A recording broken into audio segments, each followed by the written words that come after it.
Welcome to the end of the world, survivors. You're tuned into the last voice on the airwaves, Harper, or as I've come to call myself, DJ Clueless, broadcasting from a radio station that still hums with life. I'm no longer alone, but winter is hard and the undead still roam outside. This is where we fight back. I'll be your guide through the madness, sharing survival tips, locations of safe havens, and the occasional existential crisis. The world's gone dark, and the dead outnumber the living, but there are some of us ready to fight back and to rebuild some of what we've lost. The only real question is, what's next? Stay tuned to Zombie Apocalypse Survivor Radio. Stick around if you're still alive.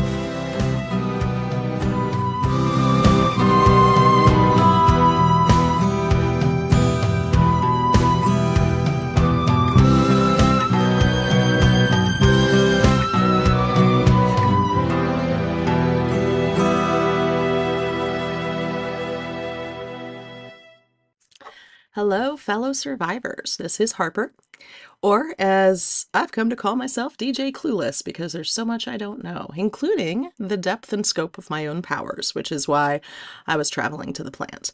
Now, on our way to the plant, we tried to clear a house, and I got knocked off a porch and landed wrong on my knee. And I thought my knee was messed up, but at Malcolm's, they have an x-ray machine. Ooh, ah. And apparently I broke my leg, which feels a bit better to me than breaking my knee because, knee injuries tend to never quite heal back the way they're supposed to. So I am in a leg brace and cannot ride a horse and had to come back via wagon, which, man, I really miss modern car suspension, Feel every bump that way. However, they had some pretty good painkillers, so I was pretty happy. I am now back at the station and ready to tell everyone about my trip. And it was a trippy trip. I saw more livestock than I think I've seen in my whole life, and I'm from the Midwest, I am used to there being cows and buffalo and chickens and things, I've had many friends who have farmed or owned farms or grew up on farms, but the amount of cows in a dairy farm is just insane. And that dairy farm is now populated with a lot of people. Some showed up because they actually heard my broadcast, which I am both flattered and weirded out by. It's like, ooh, things I say actually affect things? That's crazy. And so that place is fully staffed, and now we have milk. We have milk. And they are working to make it to where the next couple of generations of cows are not the kind where they can produce milk, then not produce milk, then not produce milk, as opposed to being in milk production 24/7. Because the goal is, yes, we can have this farm run by this many people, but it would be a lot easier if the cows we could put in a pasture and graze, if they could just be not as dependent on humans. Now, apparently cows can't really give birth without assistance due to all of the growth hormones we've injected in them. So the hope is that once we get a generation or two of cow down the line, which will be years, those cows won't need help with giving birth and won't need somebody there to milk them, that sort of thing. So a few of the people who showed up were kind of experts on it, and I didn't even know you had dairy cow experts out there, which goes back to why I call myself DJ Clueless. There's just so much about what happened in the world that I did not understand. Grok, you go to the store, you get milk. That's about it. So anyway, so that place is doing well. Malcolm was very, very pleased that we brought him a bunch of chickens. So yeah, and Malcolm has several veterinarians that live at the plant, and they range from, veterinarians of pets to, veterinarians that take care of all kinds of animals. So, with birds and cattle and that sort of thing, there's always the fear that something will happen and everybody will die from a sickness. Back in the day, I think it was bird flu, and, now it is um, whatever. uh, so he has veterinarians there that checked out the chickens. He also had an x-ray machine. And I want to let y'all know that I have permission to talk about certain things at the plant, but I don't have permission to talk about others. Um, One of the things I am allowed to say is they have solar panels, and not like the station or the vocational college has solar panels. They have solar panels in such a way that it's like an entire field. It's like a solar farm. And apparently, the plant, one of the things it was before the zombie apocalypse, was in part a solar farm, as well as a few other things. Kind of a think tank is my impression, but I don't know because after I was there a few days testing out my truth powers on people, the friendliness kind of died out and I didn't get as much information unless it was from Malcolm and Liam. And Malcolm and Liam are cagey as all get out. It is crazy. They don't want to tip their hand about damn near anything. And so not all of my questions got answered because the thing that Malcolm wanted to do was have me hone my power. And to do that, he asked for volunteers from the community. And what was interesting is he got a lot of volunteers, but he wanted more than what he got. To me, I'm like, oh, I get to practice on 5 different people. That's cool. And he's like, no, we need it to be a dozen or 2 dozen. And I'm just like, dude. So the first 5 people I did the truth thing on um, were rattled. They were rattled and spooked, but they seemed to roll with it very well. Then there was one gentleman who went, "Oh my God, you mean these jerks are right? I actually am an alcoholic." And I thought that was sad but hilarious. Because it's like, yeah, yeah, that's what I mean, bud. Although what I said to him is, I have no idea what truth you're being shown. And as soon as I said that, the volunteer pool increased a whole bunch. I think by the time I was done, I had shown the truth to everyone but Malcolm or Liam. And at one point, Malcolm asked, hey, can you tell the truth from what's going on? Can you see what it is that you're showing them that freaks them out so much? And I said, I don't know. I've never actually tried. So I tried with the next several people. But the funny part is, I said, I don't know. I've never tried. And Malcolm said, okay, well, Liam, do you want to? And Liam said, you know what, bud, how about you do it? And for whatever reason, that shut Malcolm up, and a couple other people were called. So Liam was not a volunteer for me to show him the truth. And what he said is, I already know, we don't need to do this. I'm like, okay, buddy, I don't think you do because you think it's something negative and you're pretty awesome. But, I'm not going to push this power that I consider to be a self-defense power on somebody unwilling who is not attacking me. So Malcolm was told about the incident on the road where I screamed and the bad guys, for the lack of a better word, eliminated themselves from being a problem. And so he had me practice screaming a few times. And there were people who had me basically doing the truth thing at them, and then some of the same people had me screaming at them. And what they said is the difference was in intensity. When I'm just showing them the truth, that's upsetting. And it's something that, unless you know yourself very well, is going to mess with you. But for the people who did know themselves very well, it was kind of like, yeah, okay. It's not great. I don't like it, but yeah. And I think what I'm doing is showing people the shadow self. If you think about Jungian psychology, the shadow self is all of the parts of yourself you don't like, but are actually part of who you are. The times where you are mad or angry or different self-defense mechanisms, things like that. And so some people are very much in touch with their shadow side and know that they have certain traits that are societally deemed bad, but they've reconciled that those parts of themselves also function for a reason. And then there are people who deny the shadow self, focus only on the good, and those were the people I messed up the most, I can say. But the difference between the scream and the showing is upsetting, and a few people did want to flee, but none of them were murderers. I think that even that gentle showing when somebody is a liar or a murderer or otherwise evil, um, it messes them up a lot more because we all think we're the hero of our stories. We all think that we are the star of the show.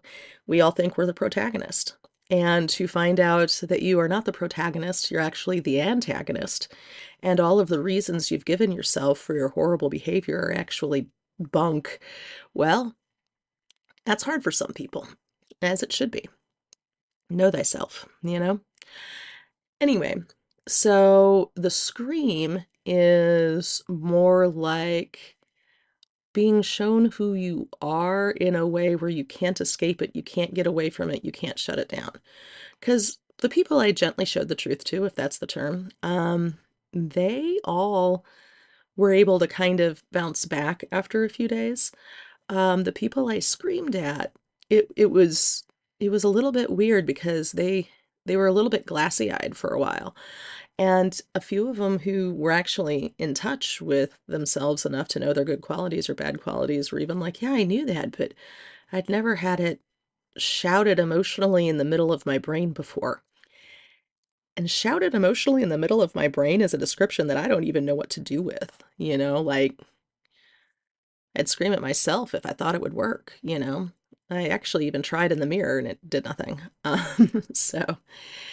So yeah, I freaked a lot of those people out, and some of them did not want to talk to me until it was spread around the plant that I couldn't actually see whatever truth I was showing them. And once that was spread around the plant, people were nicer.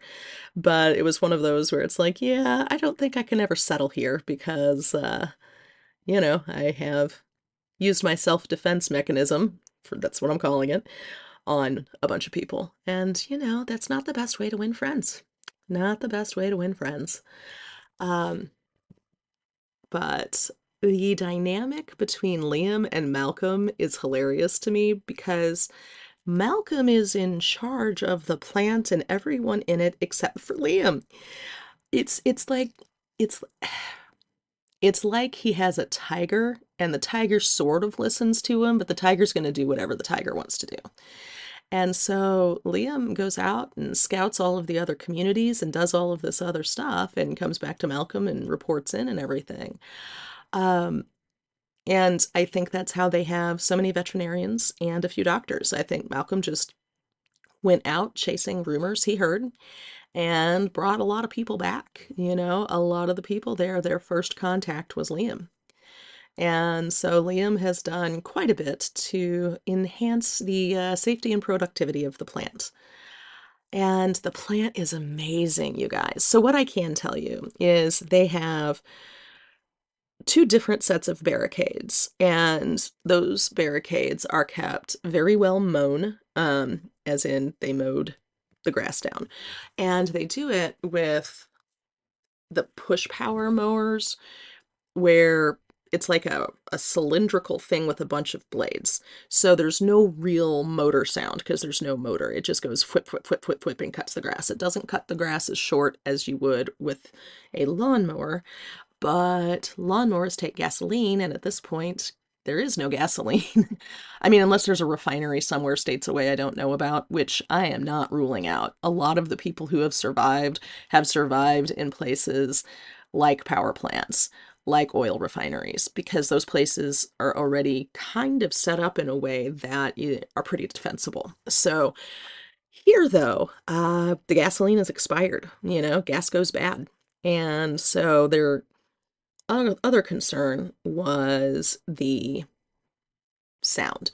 because we all know that zombies are drawn to any kind of sound that smacks of humanity. And mowing a yard is definitely a humanity kind of sound. So they keep the perimeter very, very neat, very, very clean.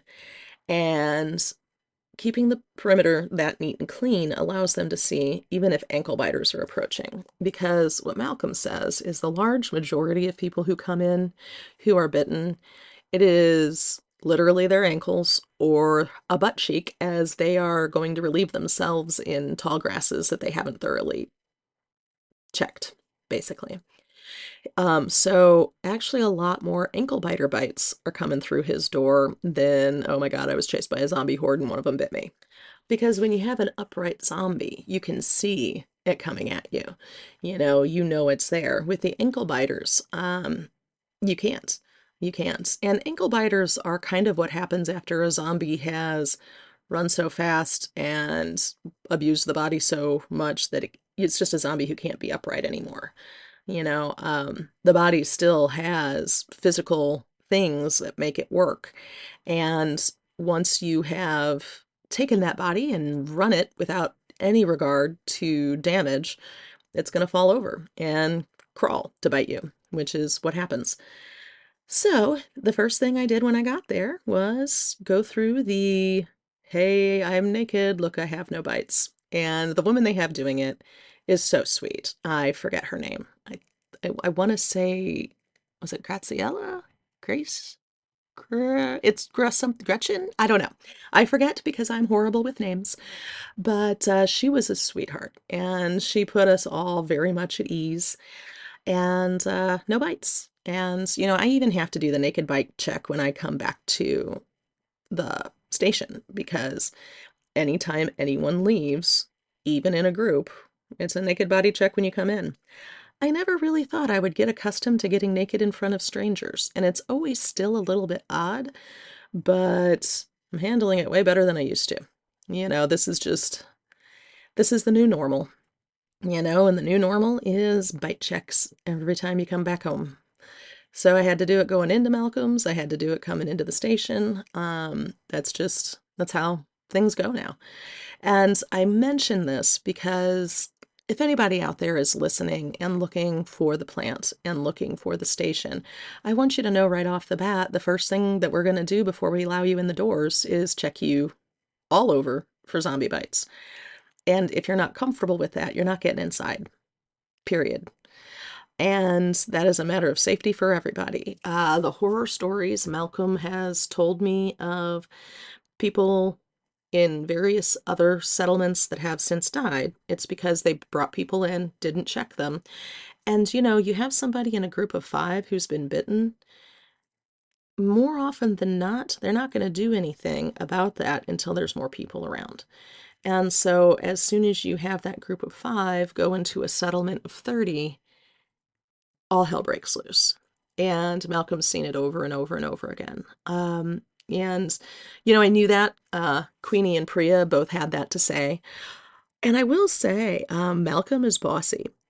I can see exactly why Queenie and Priya didn't work out at the plant, or sorry, yeah, at the plant, because they're bossy too. And I am not saying that as an insult, because we need some bossy people, guys.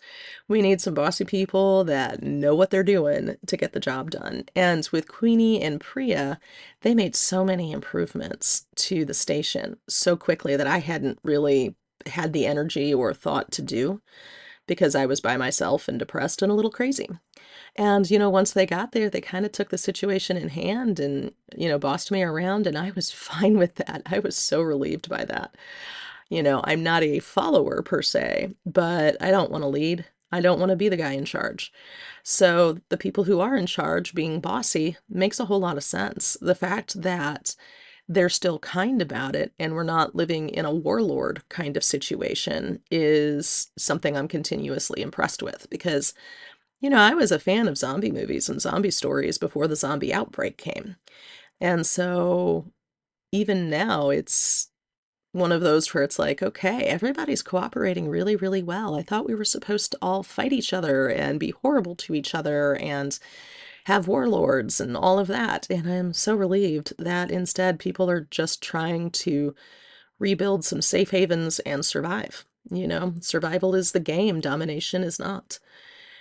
Anyway, I am not telling it near enough about the plant. They have two different barricades, so zombies can't get in. Everything is mowed very, very neatly. They have a very good system to keep an eye out for zombies and zombie hordes. And the type of technology they have there is pretty impressive. And when I say that, please don't think I mean future technology. I mean past technology that we can still use. Like they were able to x-ray my leg and put me in a brace and all of that. I get to go back and have them x-ray it again after 6 weeks to make sure I can get out of the brace. Can you x-ray it while it's in a brace? I guess they'd take the brace off and then x-ray it. DJ Clueless here, not knowing how things work. Anyway, so I had a very interesting time. I am super impressed with the plant, and one of the things that's most impressive is they're not even at capacity, and they have a lot of people. They have a crap ton of people, which also made practicing my little forced truth power pretty fun. Over half of the people that I did the truth thing to said I grew wings as I did it, which I didn't notice, and the people who were observing us impartially didn't notice. Um, and I really, really enjoy that Malcolm has a scientific approach to this. He said he has accepted that people have dreams and powers, but he wants to quantify what those are. He wants to have actual scientific proof about what's going on with that. So yeah, I am pretty pleased with this trip. I feel like I got to learn a whole lot about things I didn't otherwise know. I will say that the most dangerous part is having to go to the bathroom while you are traveling, and that's because the grasses are so tall and you can't see the ankle biters. You can't tell they're there.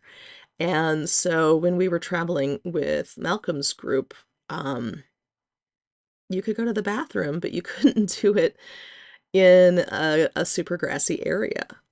Somebody would come with a machete and chop down the grasses and make sure the area was clear, and then they'd go to the bathroom. And guys, I really recommend this procedure because Malcolm honestly said a large number of the people who are bitten are bitten on the butt.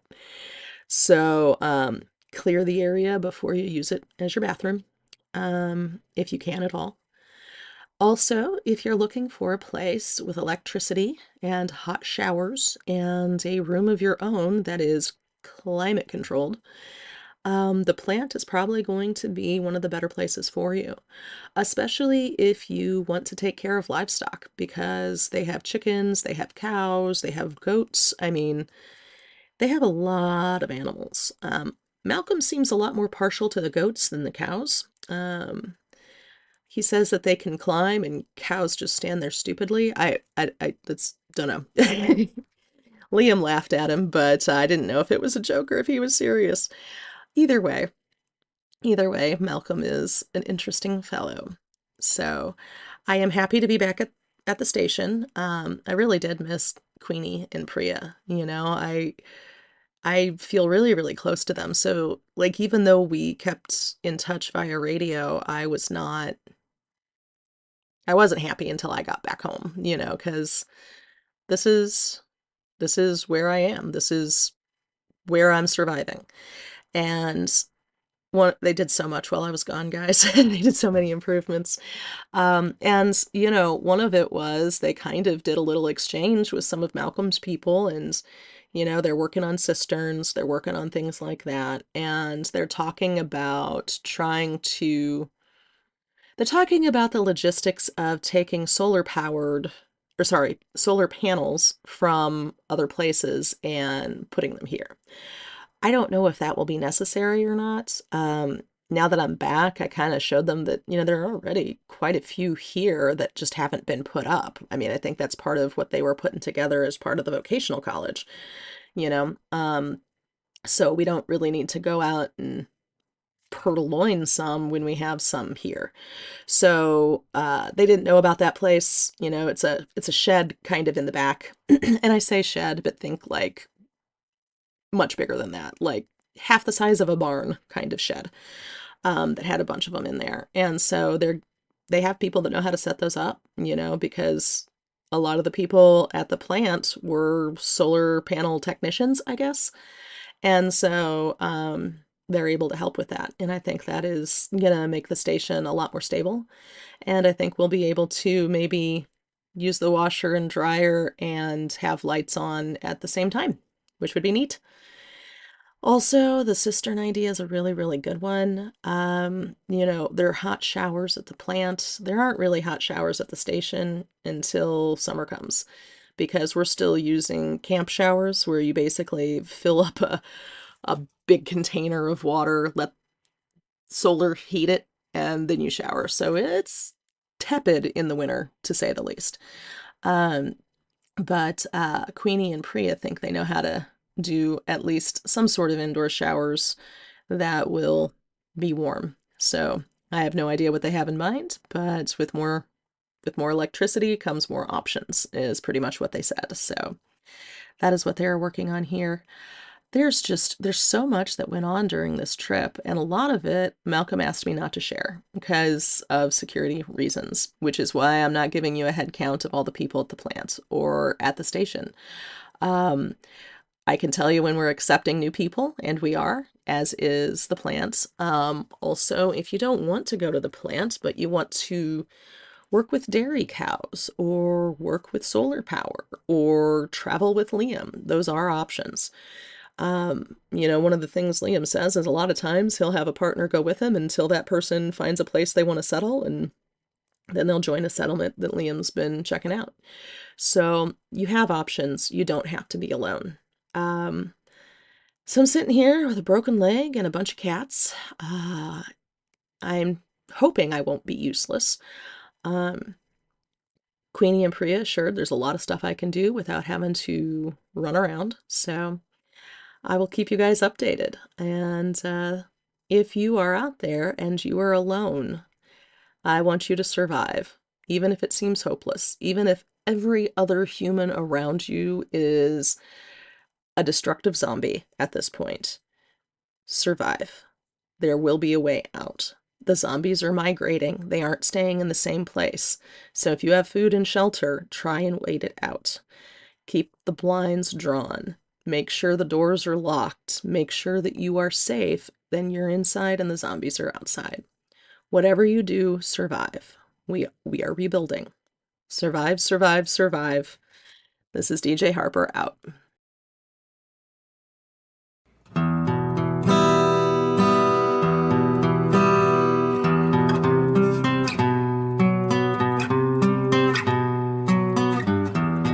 This is Harper signing off for now. Remember, the world is still turning, even if it feels like we're standing still. Survive, adapt, endure. As the dust settles, we are rising again. We are rebuilding from the ashes. Until then, keep moving, keep fighting, and whatever you do, survive.